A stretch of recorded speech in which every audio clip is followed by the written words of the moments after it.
നിലവിൽ മക്കളെ നഷ്ടപ്പെട്ട മാതാപിതാക്കളോടും ഒരു പക്ഷെ ഭാവിയിൽ റഹ്മാനായ റബ്ബ് നമ്മുടെ മക്കളെ തിരിച്ചെടുത്താലും ഒരു വിശ്വാസി എന്നുള്ള നിലക്ക് നമ്മുടെ മനസ്സിൽ ഉണ്ടാകേണ്ട ചില കാര്യങ്ങൾ എന്താണെന്നറിയോ സുഹൃത്തുക്കളെ? നമ്മുടെ നിലപാട് വ്യക്തമായിരിക്കണം എന്നുള്ളതാണ്. എന്താ നമ്മുടെ നിലപാട്? വിശ്വാസിക്കെല്ലാം ഖൈറാണ് എന്നാണ്. ദുനിയാവിലെ നഷ്ടം പരലോകത്തേക്കുള്ള നേട്ടമാണ്. വിശ്വാസിയുടെ ദുനിയാവിലെ നഷ്ടം പരലോകത്തേക്കുള്ള നേട്ടമാണ്. ഇത് നമ്മുടെ മനസ്സിൽ നാം കുറിച്ചിടേണ്ടതുണ്ട്. വിശിഷ്യ ചെറിയ മക്കൾ മരണപ്പെട്ട കാര്യത്തെക്കുറിച്ചാണ് ഇന്നൊരൽപ്പം കാര്യങ്ങൾ പറയാനുള്ളത്. മറ്റുള്ള നഷ്ടങ്ങളെ പോലെയല്ല. ചെറിയ മക്കൾ ഇങ്ങനെ കാണുമ്പോഴൊക്കെ ആ ഉമ്മാന്റെ വാപ്പാന്റെ മനസ്സ് വിതുമ്പും. അവരുടെ കണ്ണൊന്നും കണ്ണീര് വരും. അവരുടെ മനസ്സിൽ ഇടങ്ങേറുണ്ടാകും. പക്ഷെ അത്തരത്തിലുള്ള ആളുകളെ പിടിച്ചു നിർത്തുന്ന കാര്യം എന്താണെന്നറിയോ? ഇനി പറയാൻ പോകുന്ന കാര്യങ്ങളാ സുഹൃത്തുക്കളെ. ഒരു വിശ്വാസിക്ക് അതൊക്കെ ഉണ്ടാവുള്ളൂ. ദുനിയാവിന്റെ മുകളിൽ ഏത് ഉമ്മയാകട്ടെ, വാപ്പയാകട്ടെ, വിശ്വാസിയാകട്ടെ, അവിശ്വാസിയാകട്ടെ, വേദനകൾ ഒരുപോലെയാണ്. വേദനകൾ ഒരുപോലെയാണ്. അവിശ്വാസിക്കുണ്ട് വേദന, പക്ഷേ അവർക്ക് ആ വേദന മാത്രമേ ഉള്ളൂ. വിശ്വാസിയാണെങ്കിൽ ആ വേദനകൾക്കപ്പുറത്തൊരു പ്രതീക്ഷയുണ്ട്, ഒരു ആശ്വാസമുണ്ട്. അതാണ് വിശ്വാസിയുടെ ജീവിതം. അതുകൊണ്ട് അല്ലാഹുവിന്റെ റസൂൽ പറഞ്ഞ അജബൽ അംരിൽ മുഅ്മിൻ, വിശ്വാസിയുടെ കാര്യം വല്ലാത്ത അത്ഭുതമാണ്. എത്ര വലിയ പിടിച്ചുകുലുക്കുന്ന പ്രയാസങ്ങളുടെ തീച്ചൂളകളിലൂടെ അവന്റെ ജീവിതം പോകുമ്പോഴും അവൻക്കതിലും ചില നേട്ടങ്ങളുണ്ട് എന്നാണ്. എങ്കിൽ എന്താ സഹോദരങ്ങളെ, അള്ളാഹുവിന്റെ റസൂൽ സ്വല്ലല്ലാഹു അലൈഹി വസല്ലം പരിചയപ്പെടുത്തിയ അള്ളാഹുവിന്റെ റസൂൽ കണ്ടൊരു സ്വപ്നമുണ്ട്. അള്ളാഹുവിന്റെ റസൂൽ സ്വല്ലല്ലാഹു അലൈഹി വസല്ലം ഒരു സ്വപ്നം കാണുകയാണ്.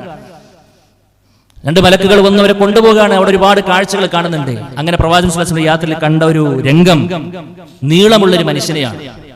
അദ്ദേഹത്തിന്റെ തല പോലും പ്രവാചകർക്ക് ശരിക്കും കാണാൻ പറ്റിയില്ല എന്നുള്ളതാണ്.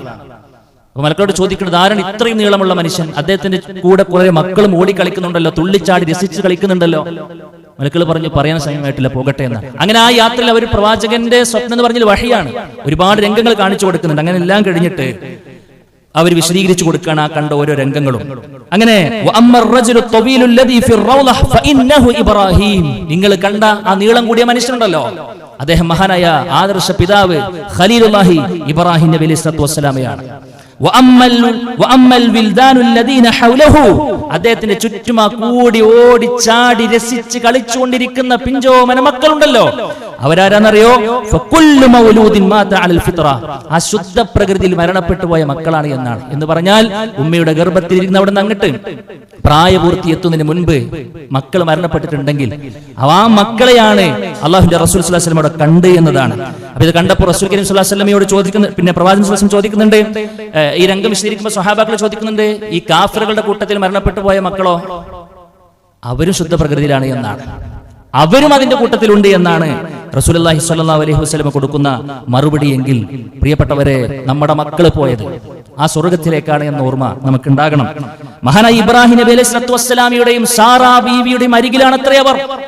അല്ലാഹുവിന്റെ റസൂൽ സ്വല്ലല്ലാഹു അലൈഹി വസല്ലം പഠിപ്പിക്കുന്ന ഹദീസിൽ കാണാൻ കഴിയും, ഔലാദുൽ മുഅ്മിനീന, വിശ്വാസികളുടെ മക്കൾ ഫീ ജബലിൻ ഫിൽ ജന്നഹ്, സ്വർഗ്ഗത്തിലെ ഒരു പർവ്വതങ്ങളിലായിരിക്കും അവർ ഉണ്ടാവുക എന്നതാണ്. അത് എന്താണ് അതിന്റെ രൂപം, എന്താണ് അതിന്റെ ചേല് കോലം ഒന്നും നമുക്ക് പറയാൻ കഴിയില്ല. ആശ്വസിക്കാനുള്ള വകുപ്പാണ് ഇതൊക്കെ.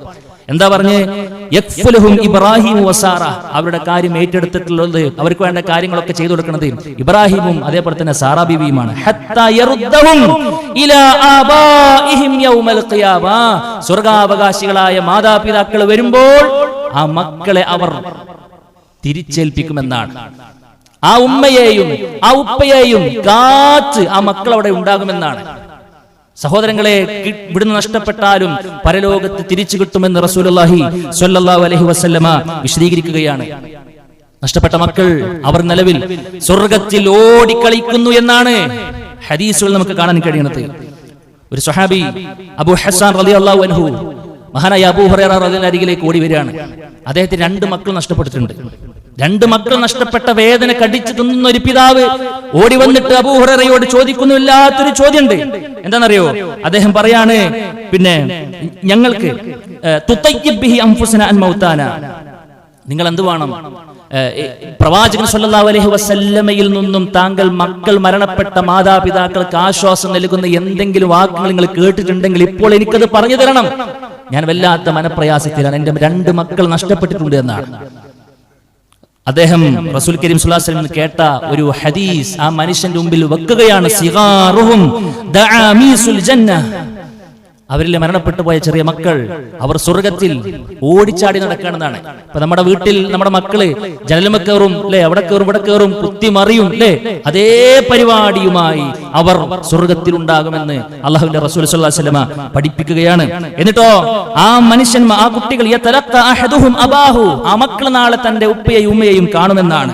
ഔ ഖാല അബവൈഹി, മാതാപിതാക്കളെ കാണും.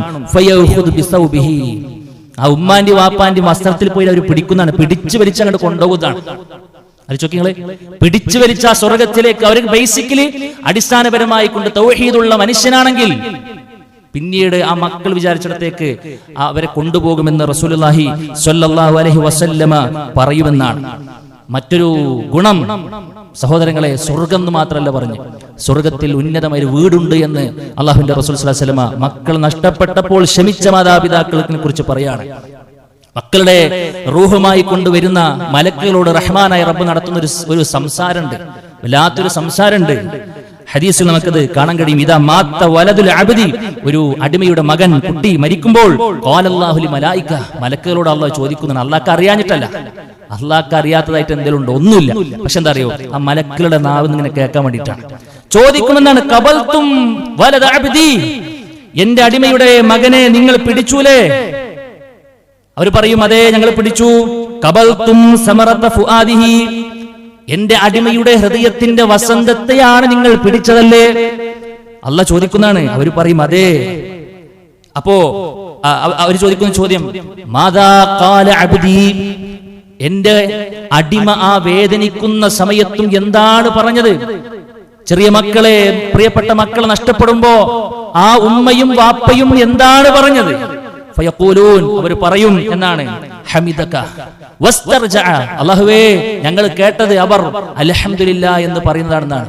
ഒരു ശല്യം ഒഴിവായി എന്ന അർത്ഥത്തിലാണോ സഹോദരങ്ങളെ അവിടെ അൽഹംദുലില്ലാ എന്ന് പറഞ്ഞത്? അല്ലല്ലോ. എത്ര പൊട്ടിത്തെറിപ്പ് കാണിക്കുന്ന മക്കളാണെങ്കിലും ആ മക്കൾ ചേതനയേറ്റ് കിടക്കുന്നത് ഒരു ഉമ്മാക്കും വാപ്പാക്കും സഹിക്കാൻ കഴിയോ? പിന്നെ എന്തേ ആ മകനും മകളും മരിച്ചപ്പോ ഉമ്മ അങ്ങനെ പറഞ്ഞത്, വാപ്പ അങ്ങനെ പറഞ്ഞത്? അതിലൊരു ഖൈറുണ്ട് എന്ന് കരുതിയിട്ടാണ്. അതൊരു വിശ്വാസിക്ക സഹോദര, ആ ഘട്ടത്തിൽ അൽഹംദുലില്ലാ പറയാൻ കഴിയുള്ളൂ. ഹമിദക വസ്തർജഅ, അവർ ഇന്നാ ലില്ലാഹി വ ഇന്നാ ഇലൈഹി റാജിഊൻ എന്ന് പറഞ്ഞു എന്നാണ്. ഫയഖൂലുല്ലാഹ്, ഇത് കേൾക്കുമ്പോൾ അല്ലാഹു സുബ്ഹാനഹു വ തആല പറയുന്നു, ഉബ്നൂ ലി അബ്ദി ബൈതൻ ഫിൽ ജന്ന വസമ്മൂഹു ബൈതൽ ഹംദ്, എങ്കിൽ ഇത്തരമൊരു പ്രയാസത്തിന്റെ ഘട്ടത്തിലും എന്നെ പുകഴ്ത്താൻ, എനിക്ക് ഹംദ് പറയാൻ അവർക്ക് കഴിഞ്ഞല്ലേ? അവർ അതിന് മറന്നിട്ടില്ല അല്ലേ? എങ്കിൽ അവർക്കുള്ള സമ്മാനം നിങ്ങൾ പോവുക, അവർക്ക് വേണ്ടി വീട് പണിയുക, ആ വീടിന് നിങ്ങൾ ബൈത്തുൽ ഹംദ് എന്ന് പേര് നൽകുക എന്നാണ്. സഹോദര, ആ വീട്ടിൽ വേറെ ആരും കടക്കില്ല എന്നാണ്. അത് ആ ഉമ്മാക്കും വാപ്പാക്കുള്ളതാണ്. റഹ്മാനായ റബ്ബ് തൗഫീഖ് നൽകി അനുഗ്രഹിക്കുമാറാകട്ടെ. സുഹൃത്തുക്കളെ, വീണ്ടും പറഞ്ഞു, മാതാപിതാക്കൾക്ക് വേണ്ടി ശുപാർശ പറയുന്നതാണ്. അള്ളാഹുവിന്റെ റസൂലിന്റെ പള്ളിയിൽ ഒരു സ്വഹാബി വരാറുണ്ടായിരുന്നു. അദ്ദേഹത്തിന്റെ കൂടെ എപ്പോഴും ഒരു കുട്ടി ഉണ്ടായിരുന്നതാണ്. അതിൽ പാടന്റെ നമുക്ക് പടച്ചു നമുക്ക് മക്കളെ തന്നിട്ടുണ്ടോ? പള്ളിയിൽ ഒരു ഉണ്ടാകണമെന്നാണ്. എപ്പോഴും ആ കുട്ടിയുമായി കൊണ്ടാണ് പിതാവ് വരാറുള്ളത്. കുട്ടിയുമായി കൊണ്ട് കുസൃതി കൂടുന്ന രംഗങ്ങളൊക്കെ പ്രവാചകൻ സ്വല്ലല്ലാഹു അലൈഹി വസല്ലം വീക്ഷിക്കാറുണ്ടായിരുന്നു. പ്രവാചകന് വലിയ ഇഷ്ടമായിരുന്നു. കുറച്ചു കാലം കഴിഞ്ഞപ്പോൾ കുട്ടിനെ കാണാനില്ല. ആ കുട്ടിനെ കാണാതിരുന്നപ്പോ അള്ളാഹുവിന്റെ റസൂൽ സ്വല്ലല്ലാഹു അലൈഹി വസല്ലം അന്വേഷിക്കുന്നത്, എവിടെയാണ് ആ സഹോദരന്റെ കുട്ടിനെ കാണാനല്ലോ പള്ളിയിൽ. അപ്പോഴാണ് അറിയുന്നത് ആ കുട്ടി മരണപ്പെട്ടു പോയ കാര്യം. അള്ളാഹുവിന്റെ റസൂൽ സ്വല്ലല്ലാഹു അലൈഹി വസല്ലം അദ്ദേഹത്തിന്റെ അരികിലേക്ക് ചെല്ലുന്നുണ്ട്. അദ്ദേഹത്തിന്റെ അരികിലേക്ക് ചെന്ന് ആശ്വസിപ്പിച്ചുകൊണ്ടൊരു വർത്തമാനം പറയുന്നുണ്ട്.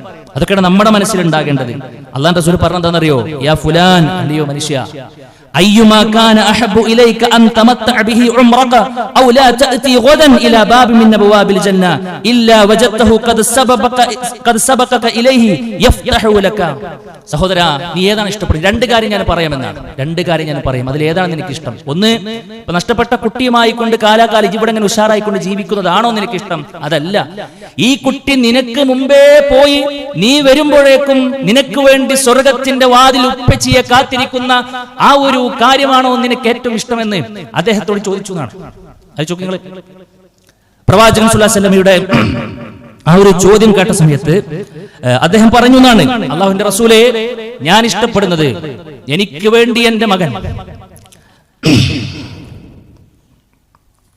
എന്നേക്കാൾ മുമ്പേ അവിടെ എത്താനും എനിക്ക് വേണ്ടി ആ സ്വർഗത്തിന്റെ വാതിൽ തുറന്നു തരാനുമാണ് ഞാൻ ഏറ്റവും ഇഷ്ടപ്പെടുന്നത് എന്നാണ്. സഹോദരന്മാരെ, ഇതൊക്കെ നടക്കണമെന്നുണ്ടെങ്കിൽ ഒരു കണ്ടീഷൻ അള്ളാഹുവിന്റെ റസൂൽ സ്വല്ലല്ലാഹു അലൈഹി വസല്ലം പറഞ്ഞത് ആദ്യാവസരത്തിൽ ക്ഷമിക്കാൻ കഴിയണം എന്നുള്ളത് തന്നെയാണ്. ക്ഷമിക്കേണ്ടത് ആദ്യ അവസരത്തിലാണ് എന്നാണ്. എന്താ അങ്ങനെ പറയാനുള്ള കാരണം മനസ്സിനെ പിടിച്ചു കുലുക്കുന്നൊരു പ്രയാസം വരുമ്പോ ഹൃദയം പടക്കും, നമ്മുടെ നില തെറ്റും. നമ്മൾ അറിയാതെ റഹ്മാനായ റബ്ബിന്റെ വിധിയിൽ നമ്മൾ പഴിച്ചു പോകും. എന്തിനാ റഹ്മാനായ റബ്ബ് ഈ പരീക്ഷണങ്ങളൊക്കെ നമുക്ക് നൽകുന്നത്? പിടിച്ചു നിൽക്കുമോ എന്നറിയാൻ വേണ്ടിയിട്ട് തന്നെയാണ്. പരലോകം ആഗ്രഹിക്കുന്നുണ്ടോ എന്നറിയാൻ വേണ്ടിയിട്ടാണ്. സ്വർഗത്തെ കിനാവ് കാണുന്നത് എത്രത്തോളം ഉള്ളിൽ തട്ടിയിട്ടാണ് എന്ന് ആത്മാർത്ഥമായി കൊണ്ട് നമ്മളെ പരിശോധിക്കാൻ വേണ്ടിയിട്ടാണ്. എങ്കിൽ പ്രിയപ്പെട്ടവരെ, നമുക്കറിയില്ല എന്ത് സംഭവിക്കുമെന്നൊക്കെ. ഇതൊക്കെ ഒന്ന് മനസ്സിൽ കാണുന്ന നമ്മൾ ഇന്നുള്ളതെല്ലാം നമ്മുടെ കൂടെ ഉണ്ടാകുമെന്ന് പറയാൻ ഒരു ഉറപ്പ് നമുക്കില്ല. ഇത് ദുനിയാവാണ്, എന്തും ഏത് സമയത്തും നമ്മിൽ നിന്നും ഇല്ലാതെയായേക്കാം. അതുകൊണ്ട് ഇതെല്ലാം നേരത്തെ കണ്ട് ആ പ്രതിഫല ആഗ്രഹിച്ചുകൊണ്ട് മുന്നോട്ട് പോകാൻ നമുക്ക് കഴിയണമെന്നാണ് റസൂൽ കരീം സ്വല്ലല്ലാഹു അലൈഹി വസല്ലമ പറയുന്നത്. അല്ലാഹുവിന്റെ റസൂൽ സ്വല്ലല്ലാഹു അലൈഹി വസല്ലം പറയാണ്, മാ ലി അബ്ദിൽ മുഅ്മിൻ ഇൻദി ജസാഅൻ ഇദാ ഖബൽതു സഫിയഹു മിൻ അഹ്ലി ദുനിയ സുമ്മ ഇഹ്തസബഹു ഇല്ലൽ ജന്ന എന്നാണ്. എന്റെ പ്രിയപ്പെട്ട അടിമയുടെ സൊഫി എന്ന് പറഞ്ഞാൽ ഒരുപക്ഷെ മക്കളാകാം, ഭാര്യയാകാം, ഉമ്മയാകാം, വാപ്പയാകാം, ഇണയാകാം, തുണയാകാം, അവന്റെ പ്രിയപ്പെട്ടവൻ, അവൻ ഏറ്റവും ഇഷ്ടപ്പെട്ട മെഹബൂബിനെ റഹ്മാനായ റബ്ബ് തിരിച്ചെടുക്കുമ്പോൾ അവന്റെ മനസ്സിൽ വല്ലാത്ത പ്രയാസമുണ്ടെങ്കിലും അവൻ അതിലൂടെ ഒരു പ്രതിഫലം ആഗ്രഹിച്ചിട്ടുണ്ടെങ്കിൽ, അങ്ങനെ പ്രതിഫലം ആഗ്രഹിച്ചവൻ എന്റെ അരികിലുള്ളത് സ്വർഗമല്ലാതെ മറ്റൊന്നുമല്ല എന്ന് റസൂൽ കരീം സ്വല്ലല്ലാഹു അലൈഹി വസല്ലമ പറയുകയാണ്. അതുകൊണ്ട് പ്രിയമുള്ളവരെ, ഉമ്മു സലമ റളിയല്ലാഹു അൻഹ നമ്മളെ പഠിപ്പിച്ച മനോഹരമായൊരു പ്രാർത്ഥനയുണ്ട്. ഏത് ഘട്ടങ്ങളിലും നമ്മൾ ചൊല്ലേണ്ട, പരീക്ഷണത്തിന് വിധേയമാകുമ്പോൾ നമ്മൾ ചൊല്ലേണ്ട പ്രാർത്ഥന, ഇന്നാ ലില്ലാഹി വ ഇന്നാ ഇലൈഹി റാജിഊൻ അല്ലാഹുമ്മ ഉജ്ർനി ഫീ മുസീബതി വഖ്ലിഫ് ലീ ഖൈറൻ മിൻഹാ. അല്ലാഹുവേ, എനിക്കേറ്റ പ്രയാസത്തിന് നീ പ്രതിഫലം നൽകണേ റബ്ബേ, നഷ്ടപ്പെട്ടതിനേക്കാൾ ഉന്നതമായതിന് നീ പകരം നൽകണേ എന്നാണ്. ഒരു മകനെ തിരിച്ചെടുത്താൽ, മകളെ തിരിച്ചെടുത്താൽ ബാക്കിയുള്ളതിൽ ബറക്കത്ത് നൽകുക വഴിയോ അല്ലെങ്കിൽ മറ്റൊരാളെ നൽകിയോ റഹ്മാനായ റബ്ബിന് പരിഹരിക്കാൻ കഴിയുന്നതേ ദുനിയാവിലെല്ലാം ഉള്ള സുഹൃത്തുക്കളെ. അതുകൊണ്ട് നമ്മൾ ആത്മാർത്ഥമായി കൊണ്ട് പ്രാർത്ഥിക്കണം എന്നുള്ളതാണ് സൂചിപ്പിക്കുവാനുള്ളത്. റഹ്മാനായ റബ്ബ് അല്ലാഹു സുബ്ഹാനഹു വ തആല മക്കളെ നഷ്ടപ്പെട്ട മാതാപിതാക്കൾക്ക് ഈ രൂപത്തിലുള്ള എല്ലാ പ്രതിഫലവും നാളെ കണ്ടെത്തുവാനുള്ള തൗഫീക്ക് നൽകി അനുഗ്രഹിക്കുമാറാകട്ടെ. ഭാവിയിൽ അറിയില്ല നമുക്ക്, റഹ്മാനായ റബ്ബ് ആ നിലയ്ക്ക് എന്തെങ്കിലുമൊക്കെ പരീക്ഷണം വെച്ചിട്ടുണ്ടെങ്കിലും പരീക്ഷണത്തിന്റെ ആദ്യവസരത്തിൽ തന്നെ ക്ഷമിച്ച് ഈ പ്രതിഫലമൊക്കെ ആഗ്രഹിച്ച് മുന്നോട്ട് പോകാനുള്ള തൗഫീക്ക് റബ്ബ് നമുക്ക് എല്ലാവർക്കും നൽകി അനുഗ്രഹിക്കുമാറാകട്ടെ.